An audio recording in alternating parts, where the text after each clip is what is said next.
All right, today we are diving into a side of World War I that often gets overlooked. I want you to forget, just for a moment, the mud-soaked trenches and the stalemate of the Western Front. We're going east, to a war of massive distances, incredible breakthroughs, and the complete and utter collapse of ancient empires. Let's jump in. So, when I say World War I, what's the first thing that pops into your head?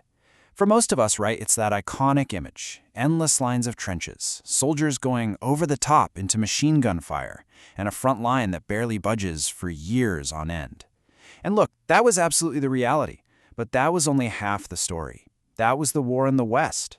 Because over in the East, the war was a completely different beast. It wasn't a static slugfest, it was a war of constant, fluid movement. The front itself was more than double the length, and the key outcome wasn't just a military victory, it was the total implosion of empires. So how can one war fought under the same name have two completely different personalities? Well, that's where we're going to break down. Because even though it was all part of World War I, the fighting in the East was, for all intents and purposes, a fundamentally different kind of war. The biggest difference really comes down to one simple word: mobility.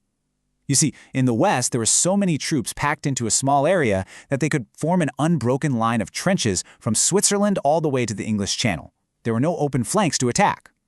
But in the East, the sheer size of the place made that impossible. Here, armies could actually maneuver, they could sweep around their enemies, and they could pull off these massive encirclements, tactics that were just a pipe dream in France. And to really get a handle on that mobility, you have to look at the map. The geography of the Eastern Front wasn't just some passive backdrop for the fighting. It was an active player in the war. It dictated strategy, it created logistical nightmares, and it ultimately sealed the fate of millions. I mean, just look at that number. Over 1,600 kilometers. That's from the Baltic Sea in the north all the way down to the Black Sea in the south. To put that into perspective, that's like having a single battle line that stretches from London all the way to Rome. The scale is just, it's mind-boggling. And a front that massive has some serious consequences. You have way fewer soldiers for every kilometer of front line, which means the lines were brittle, they were much easier to break through, and when somebody did break through, armies constantly had exposed flanks they had to worry about. Not to mention your communication and supply lines were stretched to the absolute breaking point. Now, this enormous space was a double-edged sword, and it cut especially deep for Russia. The country had very few good roads and a really limited railway network, which meant getting supplies, food, bullets, reinforcements to the front was a logistical nightmare.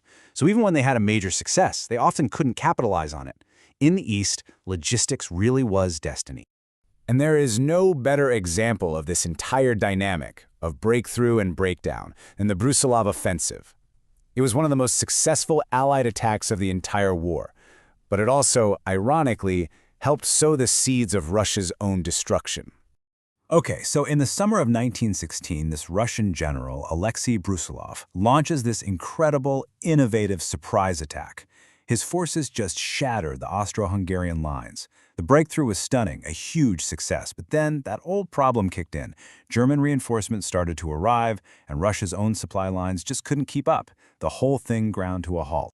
But the damage it did to the Central Powers was absolutely staggering. The Brusilov offensive inflicted about 1.5 million casualties.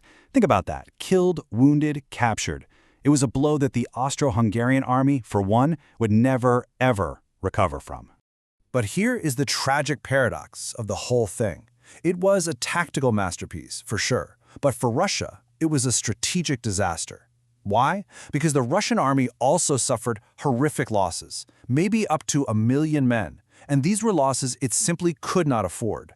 Brusilov's army basically bled out, all alone, and its greatest victory helped break the back of the empire. This quote really sums up the impact. The offensive effectively destroyed the Austro-Hungarian army as an independent fighting force. From that point on, they were completely dependent on German support. So Russia knocked out one of its opponents, but at the cost of mortally wounding itself. Now, all of this immense strain on the battlefield, it didn't exist in a vacuum. It sent shockwaves all the way back home, pushing a society that was already at its breaking point right over the edge into revolution. By 1917, the Russian home front was in total chaos. There were severe food and fuel shortages in the cities, the farms were collapsing because all the men were at the front, and the army itself was being poorly supplied. It got to a point where soldiers and civilians alike started asking, what are we even fighting and dying for? The will to go on was just gone.